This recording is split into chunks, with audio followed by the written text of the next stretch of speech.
to another edition of the Leading Ladies podcast, where we have conversations with amazing women who are doing amazing things. Today's conversation is no different. I have a longtime friend of mine and entrepreneur, business owner, Black woman business owner here today to have this conversation. Ashley, I want you to introduce yourself to the audience. Tell them what you do. Okay, well, thank you for having me. My name is Ashley Hardy. I'm a licensed esthetician, and basically I wax and do facials and do body treatments. You have a brick and mortar business called La Femme. How long have you had that? It'll be 2 years in June. Yes. So there's a lot of story before you got to that place. I want to go all the way back to the beginning. You've been an esthetician for how long? It'll be 3 years in June. 3 years? 3 years man. in June. I thought it was longer. It was, but technically, I've been licensed for 3 years, but I was doing esthetician work for about 5. Yeah, I was going to say about 5 years. And before you were doing the esthetician work, what were you doing? Makeup artist. Yeah. Before makeup artist, what were you doing? I don't know. I was selling waist trainers. Yeah, I remember that. I bought one from you. Yes. Remember I kept coming to your house? Yeah. I was selling waist trainers. So I want to know, when did you decide that you wanted to have your own business and become an entrepreneur? I finally decided to do that maybe 2020. I couldn't find nowhere to work. So nobody wanted to give me an opportunity. Nobody wanted to hire me. They basically viewed me as competition. So I was like, well, I got to do it on my own. I got to open up my own. So when you were selling the waist trainers, you wasn't looking at that as entrepreneurship? No. Okay. I didn't see it. I didn't see it then. I just was doing something on the side because I was in school. So it was like a side hustle. Okay. But I guess I wasn't thinking like business minded. And that got me in trouble because I wasn't thinking business minded. I ended up owing the IRS $10,000. From the waist trainers? Yeah, because I was selling so many that I didn't view it as business. They did. And that was reported income that I didn't report. And I'm like, well, why am I having to, report income if it's not a business? Oh, to them it was a business. It was a business, and I've learned ever since then. So I'm like, okay, cool. So, because I feel it was so much in that, because there's a lot of hustlepreneurs, is what I call them, and they have all of these different streams of income, but they're not business minded, so they don't see what they're doing as business income, and a lot of people get in trouble doing that. And it's not intentional. You just don't know what you don't know. So you were doing the waist trainers, you got in trouble with the IRS, but then you began to do makeup. By that time, did you understand that this is a business? I got LLC quick. Yeah, I know that's right. And I got my business checking account quickly. I still have my personal, but I learned, the business stuff, and that's when I got into that business class. After all that happened with the IRS, I'm like, okay, let me take this serious because I'm not trying to get in trouble. And I think I ended up paying them over the last 3 years. I had to pay that back. So then that's when I started let me get into the business for real. So this will never happen again. That was a very hard lesson, especially with kids and needing that extra money, needing your income tax. I didn't have an income tax for 3 years. That was hard. Yeah, basically working for free. Yeah. So. Yeah. Well, not working for free, but definitely paying back that debt. But we look forward to income tax and not getting one, and that was a hurtful feeling. Yeah. So I learned very quickly. You know what? And I want to put a pin in that, because that was a conversation that I've had to have with people close to me, because I haven't gotten a refund check in about 3 years myself. And we have been programmed to look forward to that, especially in a certain income bracket. And actually, the real win is when you have complete control over your money. They're not taking out the money and then telling you how much you get back, but instead you're able to make your money, invest your money, and you tell them how much I'm going to give you back, because I know my books, I know my numbers. So it's a paradigm shift there that I do think is struggling. I remember the first year that I didn't get a refund check, My husband was like, you don't get a refund? I said, that's a really good thing. It's a really good thing that we are now in a position where we're able to control our money a lot more. So I just wanted to say that. But throughout your journey, from the waist trainers to the makeup and then to being an esthetician, what I have enjoyed is the fact that you've documented all of that on social media. Yeah. Like people seeing your whole journey. Yeah. Was that intentional or was you just natural? Part of it was natural. Most of it was intentional. Once I hit the makeup artist status, I knew what I was doing at that point. I took plenty of business classes, business courses, and they basically say, document everything, put everything on social media, put yourself out there. You have to sell yourself, and that's basically what I was doing to get the clientele. So I knew what I was doing by the time I hit makeup artist. Okay, but now you don't do makeup at all anymore. No. Actually, I've only got my makeup done professionally one time, and it was by you, and my husband loved it. He still tells me, he was like, you should go get your makeup done by that one girl. And I was like, she don't even do it no more. She has evolved to the next level of skincare and things like that. So, and I don't want to rush through. I want to make sure that you are able to tell your story and the significance of all of these points in your life, from the waist trainer, the lesson that you got from that, and then to doing makeup. Yep. You went from doing makeup to doing skincare. What was that transition? Why? Because that was around the time when I moved to Arizona. I originally wanted to be a special effects makeup artist, so I moved to Arizona. I remember that too. Yeah. So I started doing that at home, and I was self-taught. So I'm like, okay, well, let me do this for real. I moved to the West Coast thinking I was going to go to school in California. Got accepted. Everything was on my way to California. Then I got an email from the school, and they said I owed like $15,000 left on student loans that I applied for. I told them I couldn't pay for it, so I couldn't pay for it. So I was like, oh shoot, what do I do now? That's when I stayed in Arizona, and I ended up going to school there for esthetician. They didn't have esthetician school here in Lima yet. So they were like, well, you could do makeup in this, and you can learn how to do other stuff. And I'm like, I don't want to do that. Right. But then I started getting into skincare, and I'm like, you got to take care of your skin first before you start doing your makeup. So I'm like, okay, so it was tying in. Then I got into the waxing portion. Then that's when I was like, ooh, I like that. So that's basically how it happened. That wasn't my first idea.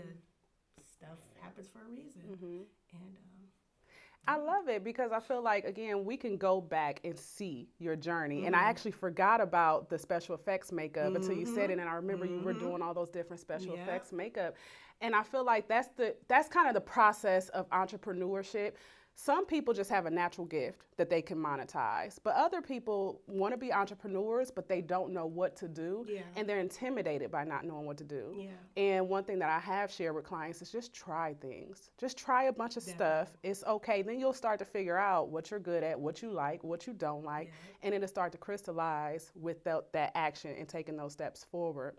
Now, so I didn't wear makeup intentionally today because, well, few reasons. One, I'm tired and I wear makeup every day. Like, just whenever I'm doing stuff, I just put on makeup. I wear what's called mommy makeup. It takes me like 10 minutes, just some foundation, eyeliner, that's it. But still, the process of putting on that makeup it feels like a responsibility. You know what I mean? So sometimes I just don't want to do it. So today's one of those days, not putting on makeup. But the other reason I decided not to put on makeup is because I think it's important for us to show women that it's okay to just have your bare skin and be comfortable in your skin. Definitely. And even though we're on camera, it's okay to just be, this is me, all of my imperfections. I know some women who you will never see them without their makeup. They're uncomfortable being seen without their makeup. And for me, you're being a slave to people's perceptions. You're a slave to the makeup. But the third reason is because I have you here, an esthetician, and I want you to give me a consultation on my skin. Okay. I've always had these dark spots. I've always had dark circles. I've never gotten them like assessed or anything like that. I just assume, it's just my skin. But I have these dark spots. What is that about? Give me a consultation. Basically, dark spots usually come from acne. Do you ever like? I've break out? had it. Yeah, I've had it. So that's basically what it is. Acne breakouts. Some people scar, so it's just scarring from acne. Um, and then over time, they just get darker. Especially during summertime, you know, you're supposed to wear sunscreen. If you don't, they end up getting darker and darker and darker, and you know, it's part of your skin now. But you can correct that. Sunscreen, first of all, it doesn't matter if it's cloudy out because the UV rays still penetrate through the clouds anyway. That right there is going to help lighten up your dark spots from the acne. You got to treat your acne. On top of that, when you do get breakouts, you know, just to help reduce them so they won't turn into scars. They won't get bigger, you know, and get inflamed.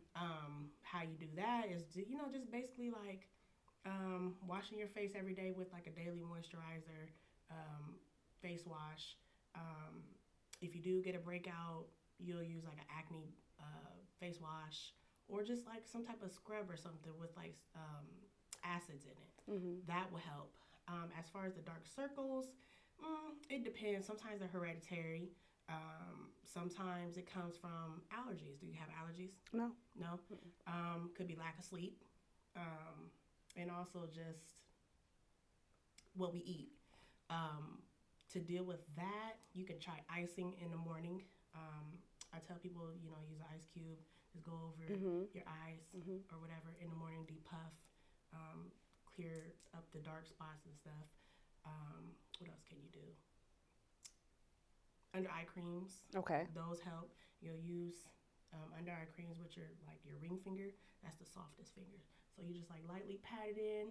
That'll start help, you know, clearing up the dark circles and stuff like that. And what else could you do? Facial massage. You could use like a jade roller. Okay. Yeah, and I have that. Yeah. Put it in the refrigerator so it's nice and cold, and just roll over the areas, and that'll help. And now with my skin, I've always like shied away from using moisturizers because I felt like, and I don't know, but I felt like I just have oily skin, and that's why I had the acne because I felt like it was clogged. So I'm actually like trying to use exfoliators and things to kind of dry out my skin. I felt like that's what I needed, but I don't know. So yeah, I've always shied away from using moisturizers because I felt like it was clogging my pores. So the idea with that, I hear that a lot. A lot of people over exfoliate. When you over exfoliate, you make the oil come back 10 times worse. Okay. Because you're drying out your skin. You're not supposed to dry out your skin. Even though it's oily, you don't want to dry out your skin. That right there will produce more oil. So then you're trying to exfoliate more and more and more, and you're drying it out more and more and more. So that's basically you're doing more damage than good. Yeah. So even if your skin is oily, you'll find a water-based moisturizer. Maybe like gel. It's really, really thin. That's all you need. And that'll keep your skin from being so oily and so dry at the same time because you're overcompensating. You know what I'm saying? Yeah, that makes sense. Yeah. So basically, anything that's made with water, you would use. Water and oil, they don't attract. So, you know, it's science. That makes sense. And then with the sunscreen, do you wear sunscreen under the makeup? Like, can I put on sunscreen and then put on makeup, and then it works? The sunscreen still works. So we should be putting sunscreen on our skin every day, or when it's sunny. Every day. Every day. Every day. Okay. I wear it every day. Okay. Every day. And it also helps clear up your skin. I don't know what it is about it. Still haven't figured it out, but it clears up your skin for some odd reason. Okay. So, and again, you have oily skin, so then you'll find sunscreen that's like a water gel. They have plenty of them out there, so it's not so heavy on your skin, and it doesn't cause more oil to produce in your skin, so you won't see it through your makeup and stuff like that. That's good. Thank you. I needed that. Like, that was just for me. That was just for me. It wasn't for the audience. It was just for me. But you gave a lot of good information for the audience, too. My last question about skin is melanated skin. Is there differences between melanated skin and lighter skin? Yeah. And do you have, like, is the treatments different? Yeah. Yeah. You definitely have to treat melanated skin more carefully, just because melanated skin can they can scar easily. They can get dark spots easily. Um, there's stuff that you can use on non-melanated skin that you can't use on melanated skin because it can create not dark spots, but it can actually bleach your skin and cause like light spots. You don't want that, and that's not good. Yeah. So it's definitely a difference. Okay, and I think that's important to highlight. Yeah. We were actually having a really good conversation about that yesterday about, kind of the narrative that a lot of the big businesses have of not seeing color, which I understand the concept, but it's important that we understand that there are differences in skin tone so that we can cater to those differences. And I feel like a lot of those differences have led to a disparity in skincare and things like that. So that's important to just highlight that there are differences, treatment is different, and whatever products is being used has to be different. So enough of me, because that was all for me. That was a very selfish question. I wanted to know what I need to do for my skin. Let's get back into the business because it's so important. We were talking before the camera started rolling about how transparent you've been on social media and showing people your journey and kind of walking them through. Yeah. There was an incident that happened with the police. Yeah. How long ago was that? Summer of 2018. Okay, it's about 5 years ago? Yeah. Okay. I'll let you tell that story. What happened? Okay, so basically it started with my son. He really made me upset. I was yelling at him, which I shouldn't have been yelling, but he caught me in a bad moment. I was already frustrated. It was hot. One of the ride attendants overheard me, and he basically said something to me. At that moment, I looked at him, snapped at him, and told me, this is my kid, leave me alone. He told the police on me, and the police escorted me out. Cool, left. But the police kept following me, kept harassing me. So, I'm telling the police officer, like, I'm leaving, leave me alone. And he was like, well, if you don't stop talking to me, you're going to be arrested for disorderly conduct. I'm like, why? You already told me to leave, I'm like, you're following me at this point. Yeah, I'm leaving. You're following me at this point. Leave me alone. He was like, that's it. Turn around. You're under arrest. I'm like, no, you already told me to leave. So, like, why are you trying to arrest me?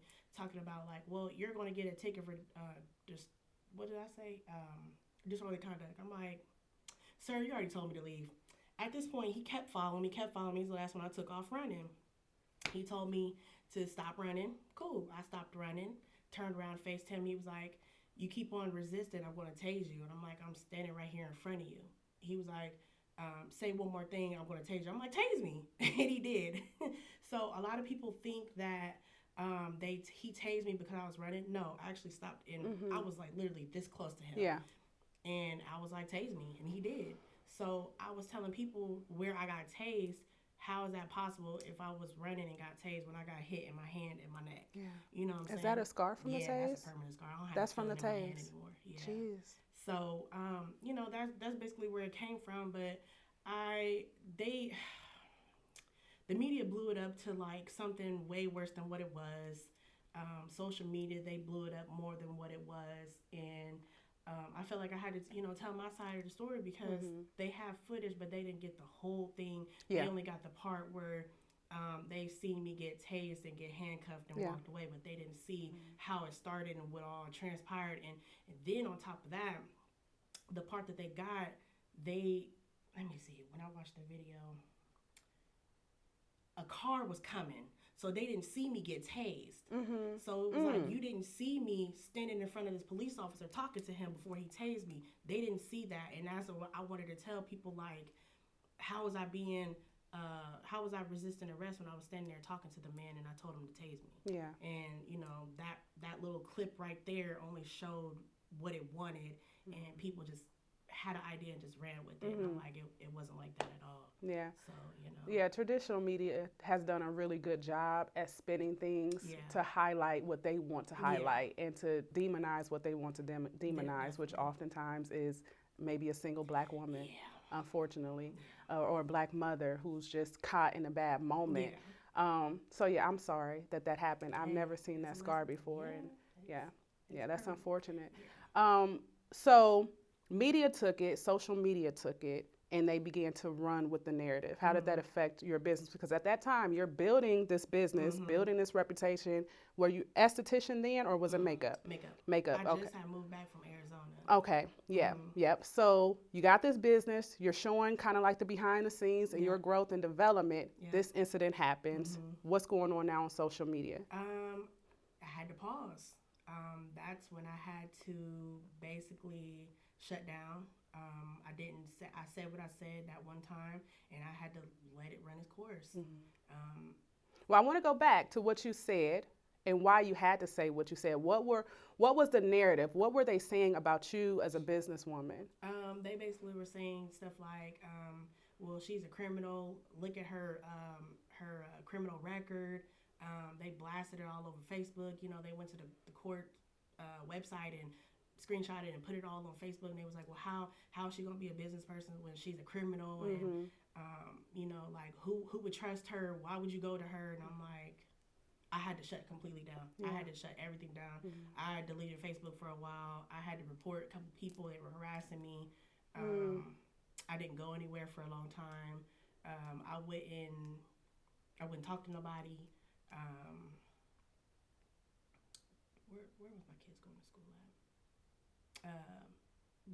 I had to switch them schools because they wasn't riding the bus at the time, so I ended up, you know, making them ride the bus to school because I no longer felt comfortable being in crowds of people because I already knew what they were going to say. I already knew what they were going to, you know, judge and look at me, you know, so it affected me a whole lot. But then I had a friend basically give me some insight, and he basically was like, say what you have to say, and be done with it. And so I told my side of the story. I, you know, tried to do it as best I could, and tell people like everybody make mistakes, but you know, you don't know my side of the story. This is basically what happened, and I left it at that, and I said no more about it.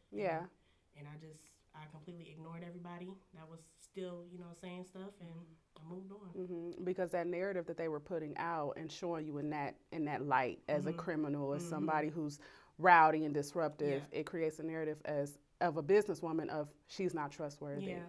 She, you know, so I agree with you going out there and putting yourself, sharing that side, because I didn't know that entire story for a long time. I'm kind of just breezing through on social media, so I did not know how that was affecting you in your professional life. Sometimes I'm kind of like, when it comes to personal things and people's ideas and things on social media, let it slide. But professionally, it's like I have to, you know, this is my livelihood on the line now, because this is something that I'm building, and it's being really dragged through the mud over a snippet that doesn't tell the full story. So you had to tell your story, and that is important that we're telling our stories in our way. So after that happened, because I think I spoke with you sometime in between all of that chaos, and you were talking about going back to Arizona. I look up like 6 months later. My timeline might be off. Am I off? It was about 6 months later. No, you're about right. It went from from okay, I'm ready to go. I got to find another place. I'm out of Lima, wherever I go, whether it's another city in Ohio or Arizona, but I'm out. 6 months later, I look up, you have an entire brick and mortar called a Femme. What was that time in between of I'm done to this is the commitment and investment that I'm making into myself here in this city? I think what it was, I brought something back that Lima hasn't heard of. That right there, people were interested. It was like, what is that? And once I started like showing videos of what I was doing and telling people like, come out, try it, getting models for it, that's when they were like, I'm about to try that. And it blew up from there, and that was it. And now, what was it that Lima hasn't seen? What were you doing that Lima hasn't seen? It was the service called Brazilian and vajacial. Vajacial is basically a facial for, down below. Some people get really irritated or they have ingrowns or, stuff like that. So it's basically a facial for down there that helps soothe, cool, help with hyperpigmentation, acne, whatever. It helps with that. A lot of women struggle with stuff like that, so they never heard of it, and they was like, I need that because I know that's going to help me. Yeah. And once they seen that, it took off from there. Do you think that the support, in addition to just you bringing a service that nobody has seen before, do you think that your transparency in that moment with the incident that you had with the police, do you think that that transparency also contributed to the influx of support? Yeah, I know. Yeah, I know. Because a lot of the support came from people that I didn't know. So a lot of people that I did know, I didn't get very much support. But the people that I didn't know, they did support me. And then they'll piece it together and be like, oh, well, you were that one girl. You were on the news. And I'll be like, yeah. And I'll tell them, as I'm doing the service, I'll tell them about what happened. And then they'll be like, oh, okay. And just, leave it at that. It was all about the service. They wanted to relax. Yeah.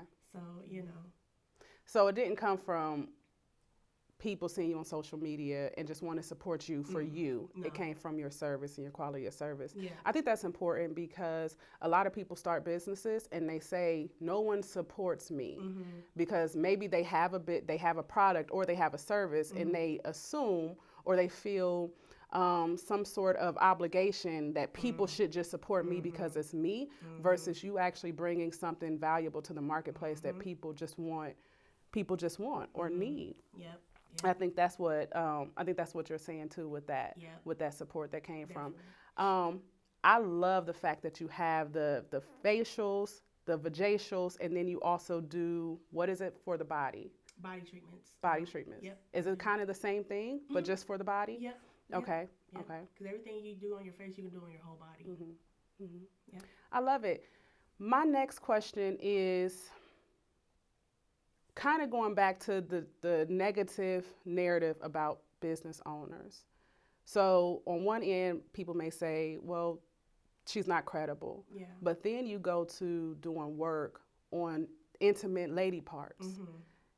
Have you experienced kind of like the negative connotation around that? Yes. Like, oh, they gossip about people with their friends and different things. Have you heard that? Yes.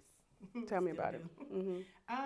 A lot of people are nervous to come to me because they feel like I'm going to judge them, that I'm going to gossip about what it looks like down there, or even if it have a smell, whatever. I hear that quite often, a little bit too much. I'm kind of tired of it, but it comes with the service, the business.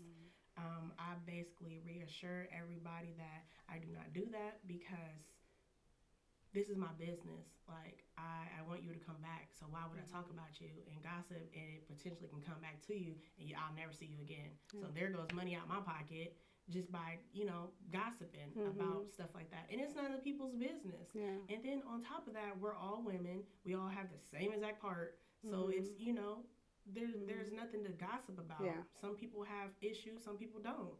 It's nothing to gossip about, and we're adults. Yeah. So I feel like, you got to carry yourself as an adult. Simple as that. And then you're a business person. Like, why would you do that to your customers? And, well, the unfortunate thing is some people have had experience like that where you might have just gotten a very poor professional person that's giving you treatment. So some people have had negative experiences. What advice would you give to people who may need to vet if they're not coming to you, which they should just come to you, but maybe they're in a different city or state and they can't get to you?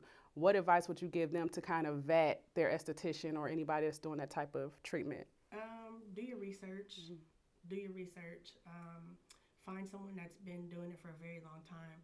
9 times out of 10, it comes from estheticians that are new and that are younger. I hate to say that about the younger generation, but the younger generation is very different. They are very vocal about issues. They like to be on social media and it's all about likes and stuff. So they do it to get that attention, and that's not the type of attention you want. So I tell people, do your research, try to go to estheticians that have been doing it for a very long time, or that that's very professional and knows how to like run a business and just be professional. Period. So you had to do your research. Yeah, and even with you, again, if you go through your social media, I don't see you even venting or gossiping about personal stuff, let alone something that you're doing on a professional basis. So I think some of it is just using common sense and being able to catch the vibe of an individual. Yep. Like how do they conduct themselves? How do they speak about life in general? To me, that says a lot about the person and how they'll conduct themselves in a professional setting too. So for me, it's never been a concern because I know you. And some people may even feel uncomfortable with going to someone that they know personally. That's true. What is that about? I don't know. Yeah. I've had that. I don't fault them for it, but some people just will not come to me just because they know you personally. Yeah. Well, and I guess I can understand. Yeah, I can understand. It's like, we've known each other for too long. Yeah. I don't want you that intimate with me. That's what they that usually makes say. sense. Yeah. And I don't say anything. I just laugh about it because I'm like, I get it. Some people won't. Then that's when I refer them to somebody else. Yeah. And I'm like, good. Just let me know. But I love it. If you ever wanna, come to me, but they won't, and I don't get mad about it because I understand. So your brick and mortar is called Femme. Am I saying it right? Yeah. Because I never want to mispronounce it. Yeah. Femme. Okay. How'd you come up with the name? It's French, by the way. It's French for the woman. I love it. Yeah, me too. But I already had an Etsy shop called La Femme Body Butters. So I was just looking up different things and trying to piece stuff together. Like, what can I name my shop? And then I was like, well, hell, I already got a name, a business name already for my Etsy store. So I'm like, okay, I'm just going to take La Femme. And then I just added wax and skin on the end because that's what I do. Yeah. I wax and I do skin. So I love the meaning behind it. The woman, literally. The woman. I love it. Okay, let's talk about the brick and mortar. Okay. How did you, let me see how I want to put this. I want to know more about the business model. Okay, so you have the storefront. Is it bought or is it rented? Rented. Yeah. Okay. You mind sharing how much? $1,200 a month. Now, within your office, you have different stations for people to do different things. Talk to me a little bit about the business model and kind of how people come in and how people set up their own shop for their own personal business within your shop. Okay. So basically, when I lived in Arizona, I went to a shop and I saw how franchises do their storefronts. I went to a shop and saw how this black lady, she had her own storefront, but she had other people in there. She had rooms, and she was telling me about how everybody do different things. And I'm like, well, wait a minute. I'm like, what? What do you mean? They're not your employees? She's like, no, they just rent out spaces. I'm like, wait a minute. Okay. So then, like I said, I went to the franchise trying to work there, and I saw that they have individual rooms too, that they rent out to different business owners, and they all do different things. You can just buzz which person you want and go to their room. So I brought it back to Lima, and I couldn't find nowhere to work. So I'm like, well, wait a minute, I'm just gonna just build my own, and it kind of just came from that. I had extra space available that I did not know about, that I didn't intentionally want. So I was like, well, why not just build rooms like how, the model back in Arizona, when I saw and I had a franchise mind, like, wait a minute, I could do the same thing. And I went from there, and I built individual rooms, and everybody rent out spaces. How many rooms do you have? 6. 6 rooms? How many spaces are rented? 5. 5 of the 6. Do you have any trouble keeping them full, keeping them full with tenants? At first, no. Now I do. I think because people would rather do commission than booth rent, especially if they're just getting out of school. What's the difference? Commission is basically when I take a percentage of their sales for every person that they do.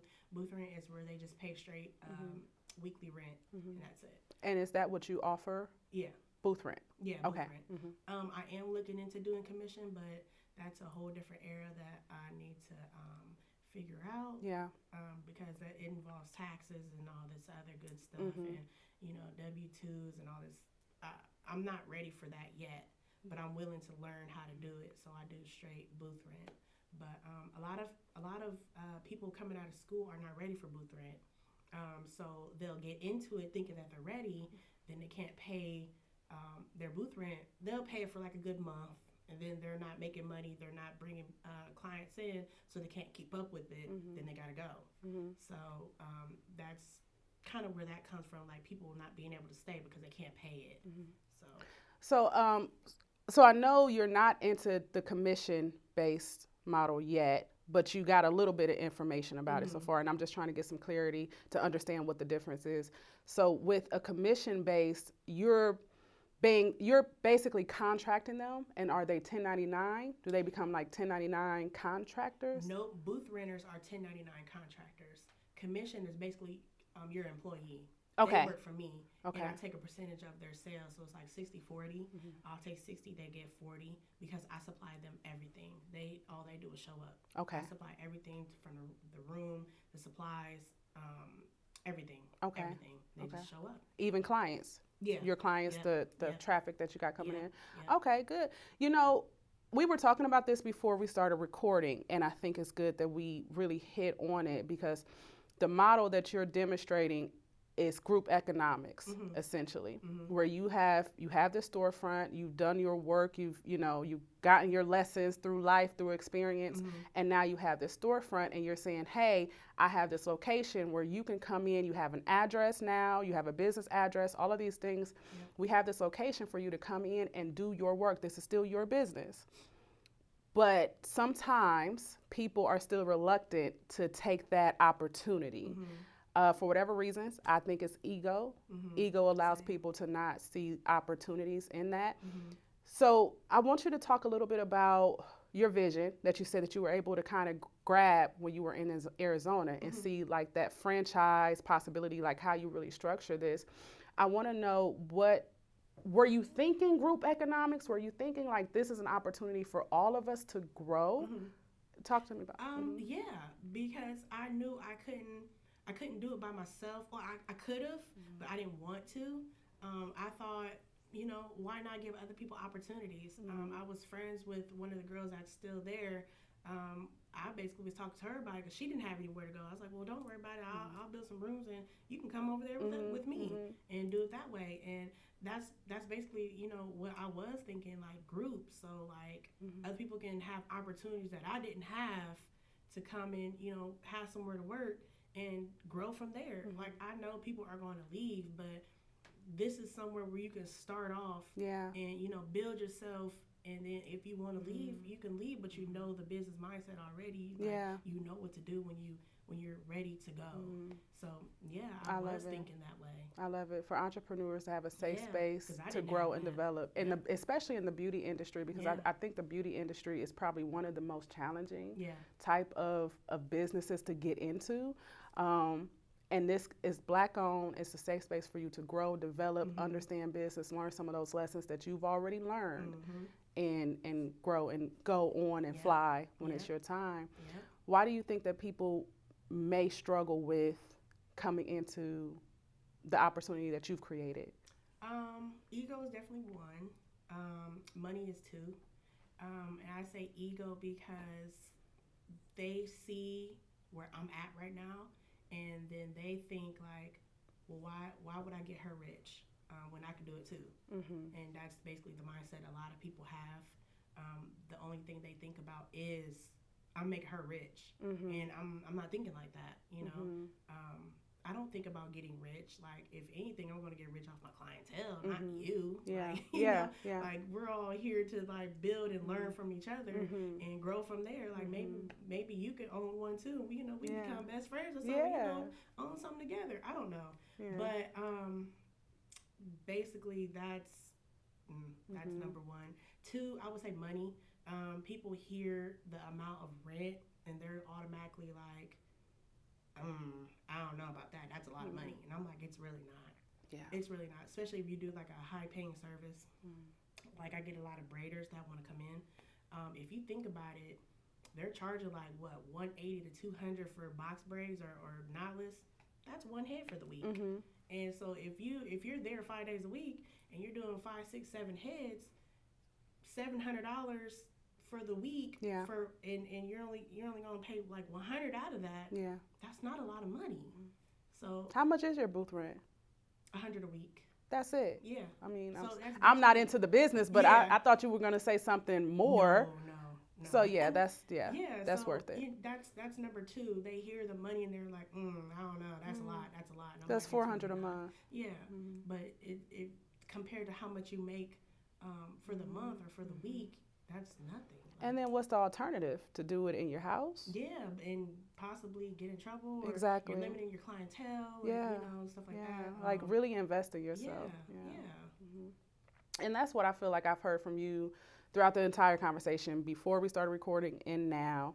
I've heard this consistent narrative of you believing in yourself and investing in yourself along the journey. Just even from the waist trainers, just saying, hey, I need a couple extra dollars. You weren't looking at it as a business, but you were still putting yourself out there, which a lot of people are nervous to do because you did it on social media. And at that point, you did have people coming to your house. Because I remember being in your bathroom, like, how this look? Does this work? You know?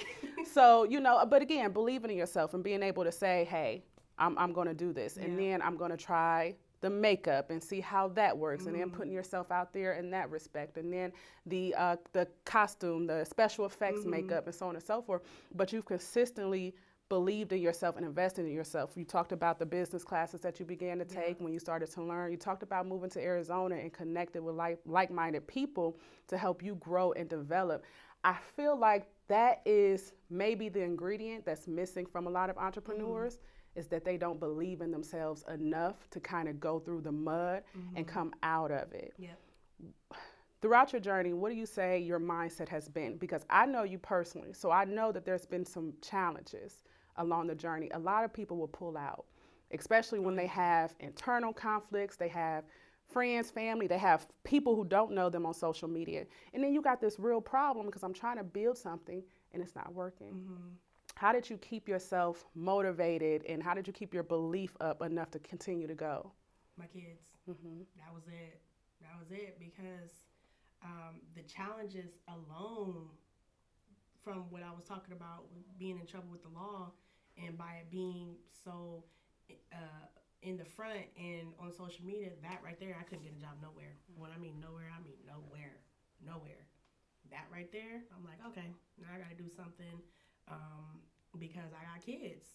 So my kids pushed me. I had to provide for my kids. I couldn't do it, the traditional way. I'm like, okay, let's turn it up. Yeah. I love that, Ashley, because when I first asked you about your entrepreneurship journey, I saw you entrepreneur back in 2016, 17 with the waist trainers. I saw entrepreneurship then. You said it wasn't until 2020.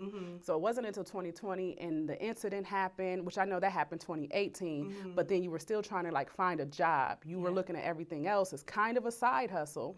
You were still looking for a job, but it was 2020, like, okay, I got to do something different. I think that's so significant. I think that's so significant because I was doing some research and it actually said that most self-made millionaires and successful business owners have some sort of criminal background. And what that said to me was when you go through something, especially with the law, and now you have all these barriers to good employment, housing, all these things, it forces you to think outside the box. And you say, I still see an abundant life for myself. I have to figure out how to do it. And that's what I'm hearing from you. And your kids was the motivation. Like, I'm not going to just settle and be mediocre. I'm going to actually build this. So talk to me a little bit about your brick and mortar, how you got it, because that's a barrier for a lot of people. We talked about the money a little bit. I want to get into that. So during the pandemic, they were doing the PPP loans and grants. I took advantage of that. I already was trying to save up money from what I did have from income tax, but it wasn't enough. So I had a friend basically tell me about the PPP loan. They said, you've been in business for, at this time, was it like 3 years? Yeah, it was like 3 years. So they were like, you qualify for it. And I'm like, okay, cool, let me try it out. Tried it out, filled out the application. It was super easy. I had the guy call me. I thought it was a scam because, the PPP scam, that's all I was hearing about. Like, oh, I'm not trying to get scammed. So he basically told me all he needed was a picture of my ID. And I reluctantly sent it like a dummy, but I'm glad I did. But a smart dummy. Yeah. Because it worked out. It worked out. And after he told me that he got the email, he approved me for the loan. And I'm like, what? And that's how I got the money for it.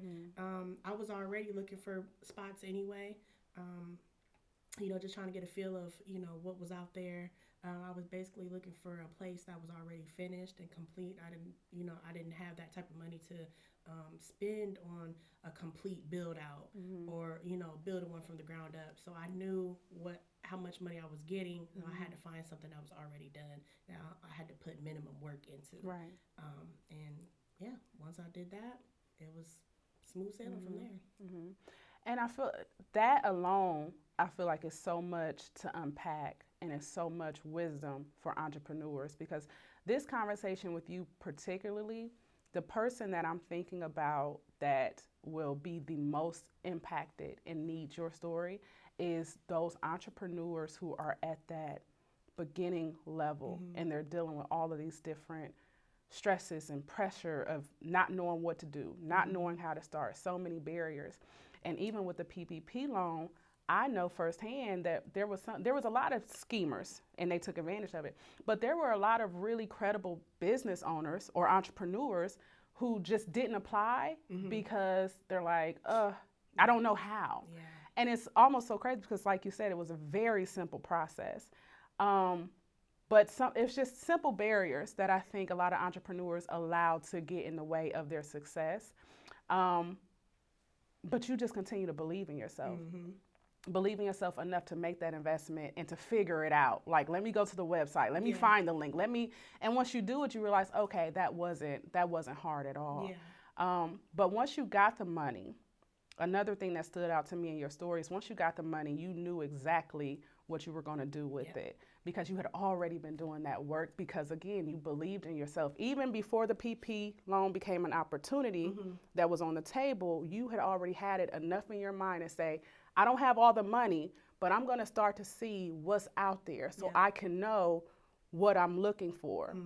What is that? Like, I guess what I'm trying to ask you right now is how do you get people who are trying to figure it out to believe in themselves enough to do the work even before they see the fruit or the possibility of what this can be?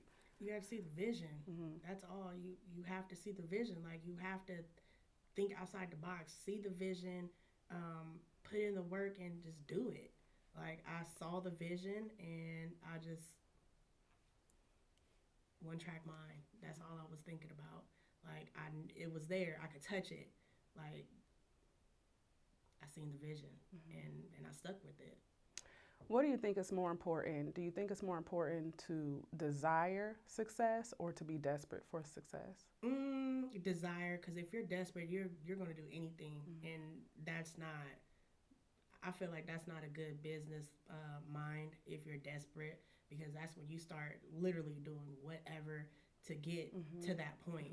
And when you start to get to the point where you're willing to do whatever, you're going to get in trouble somewhere down the line because you're going to do something illegal to get to that point. And that's not what you want to do. Or even with the tax evasions. Just, man, listen, when people don't is that my phone? Is that yours? Somebody called me. I'll call back. We should have told you to cut the phone off before we I started started to, but I thought, I don't know. People be calling me. It's all good. It's all good. But, oh my gosh, I forgot what I was saying. Tax evasions and people not understanding taxes, even though the intention may not to do something illegal, but when you're so desperate for the cash or equating money with success, you may make $100,000. You don't realize that 45% is going to taxes, and it's like, I've made all of this money. I really didn't track it because I've just been now living off of this money. Now I don't have the $45,000 to pay taxes. Now I'm, now I find myself in debt with the IRS. That's why I think it's important what you just said about just the desperation. It's a mindset shift that has to happen when you get into business. And that's why I'm so passionate about entrepreneurs, because of my own personal development journey. And I feel like as an entrepreneur, it requires a level of personal development. Yeah.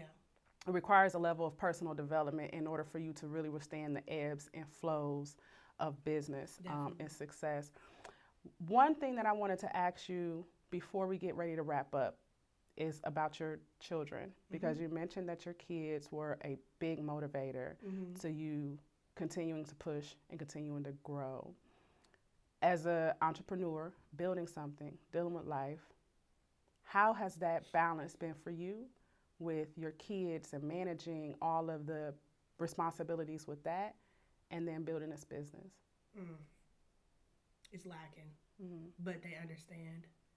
But it's one of those sacrifices that you have to take. I don't like it, but they understand where I'm at. They understand what I'm doing, and they don't get too upset with me. When I first started, they were, saying little things to me because I'm at work more than I'm at home. It's to the point where I DoorDash a whole lot for the kids because I'm not there to cook enough. So it's one of those things you had to sacrifice, and I tell them just give me a little bit more time. I'm getting to the point where I got some other stuff I'm going to try to, other streams of income so I can be at home more. Yeah. I have been trying to take like more days off or cut my hours shorter just so I can be with them. But yeah, it's a sacrifice. And they understand. Yeah. So you're transparent with them. Like you're talking to them along the way, which I think is important too, because some people just like, hey, listen, this is what it's got to be. Yeah. But it sounds like you're a little bit more open and just having the conversation and asking for grace because you're building something that's going to pay off for all of you. Yeah. You mentioned more streams of income. What type of things are you looking into? I'm looking into actually doing another type of salon suite type of situation. I don't know if I want to do it like exactly how I got it now, but it's going to more so be like straight salon suites where there's no waiting area, there's no receptionist, nothing. So it's just like straight salon suites. I don't know if you're familiar with Phoenix Salon Suites. No. It's a franchise.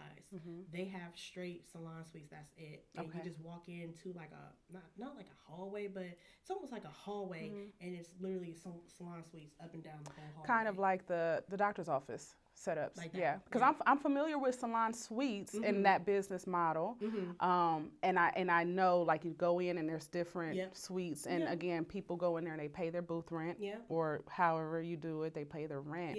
And it's their business. It's their space. They're responsible for the cleanup, all of that stuff, right? Yeah. So how does that work as far as you? How do you organize that? What do you mean? Like, how would you buy the building and you just rent it out? Do you do any cleaning, like the hallways, anything like that? Like, what role do you play? So basically, the role I would play is straight owner.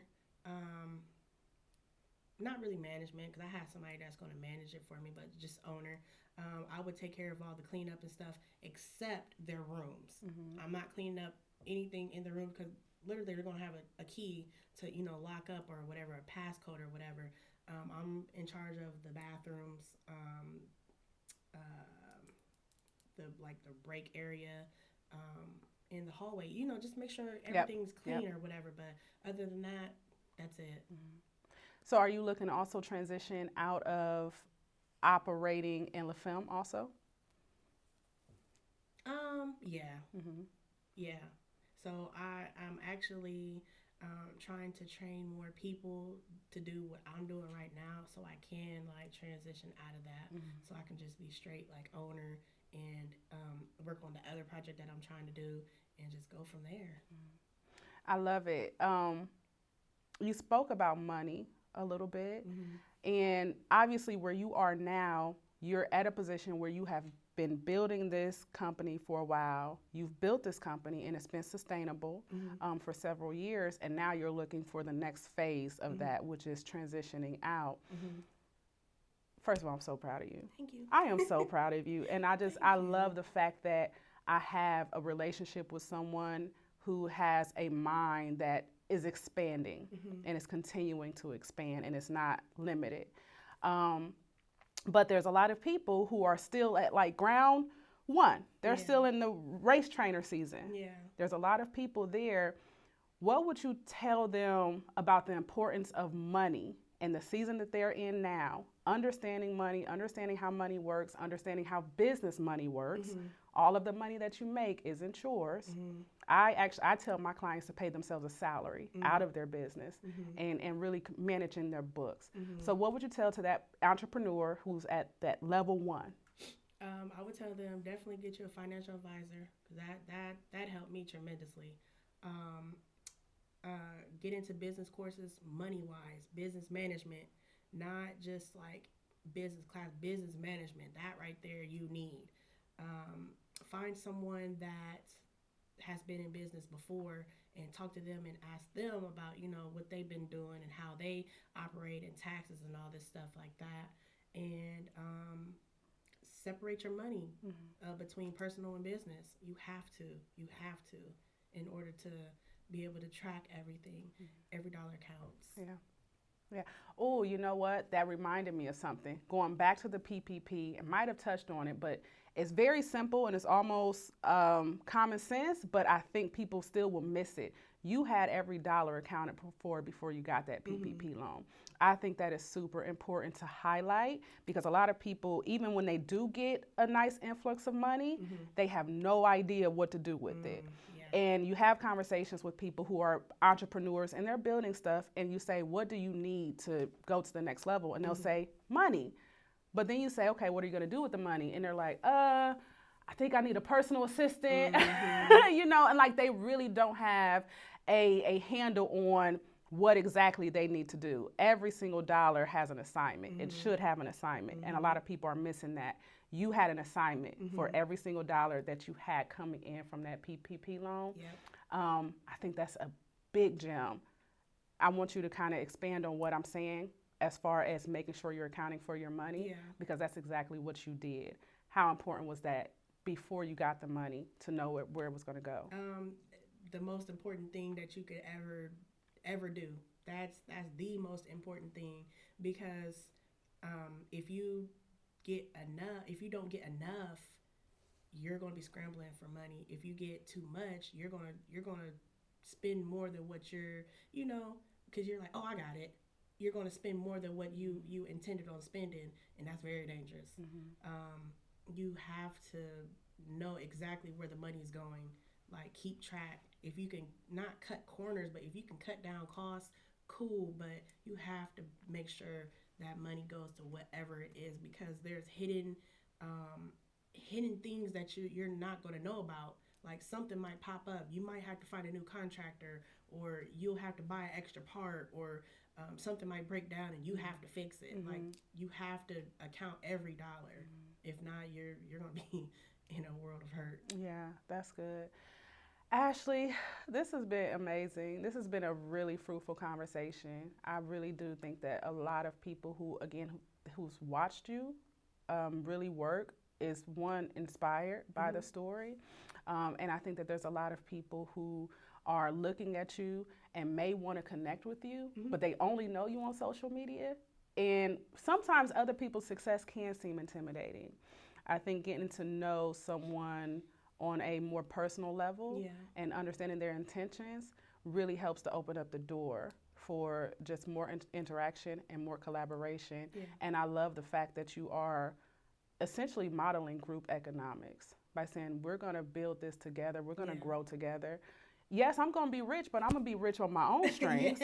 But I want us all to grow together in our own respect. And if we're all doing what we have to do, and it sounds like you're also there to kind of be a coach as well, and kind of help structure, like, hey, this is how you can, do your prices, and this is how you do your expenses and all of that stuff. Like, you are actually a resource more than anything. What do you think needs to happen to kind of break down that ego that some people have that keeps them from maybe wanting to come and work with you or partner with someone else in any industry? You know, that's a good question. I don't know. I really don't know. Trust, maybe. Putting that ego to the side. Other than that, I really don't know. I'm still trying to figure that out. I really don't Well, know. you just focus on building. Yeah. Don't even worry about other people and what's keeping them, behind. It's heartbreaking because I can see what's holding people back. I can see their own, issues and what's holding them back. So it's heartbreaking, but it's also not our job to kind of drag people along, But I do think it's important that what you're doing is highlighted as group economics, and it's an opportunity for everybody to win. Definitely. And that's the only way we're going to win as a community and as a culture. So thank you for that. We're going to wrap up. I want to ask you one more question. Okay. Give a word of advice to that entrepreneur who's where you were, not in 2016 or 2018, but where you were in 2020 when you made that commitment and decision that I'm going all in. Yeah. You have all of this past stuff still kind of circulating, but you also have the vision, but you still don't really know what to do next. One word of advice for that person. I would say see the vision and don't give up. It's going to get hard, but you can't give up. Don't let it discourage you. Build off that discouraging thought. Build off all the negativity.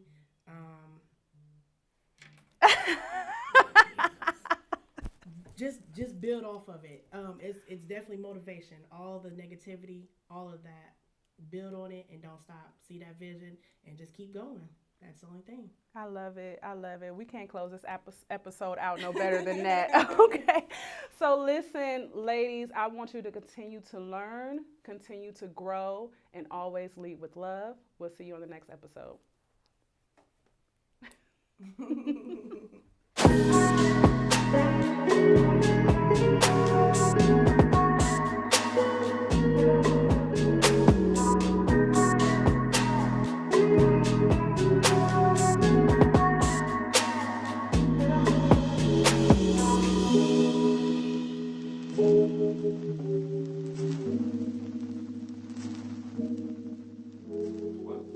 These are Ashley's 3 tips for leading ladies.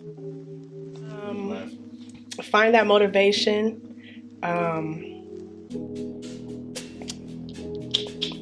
I just had it and I just forgot. Find the motivation, be dedicated, and find a community to back you up. You definitely need that.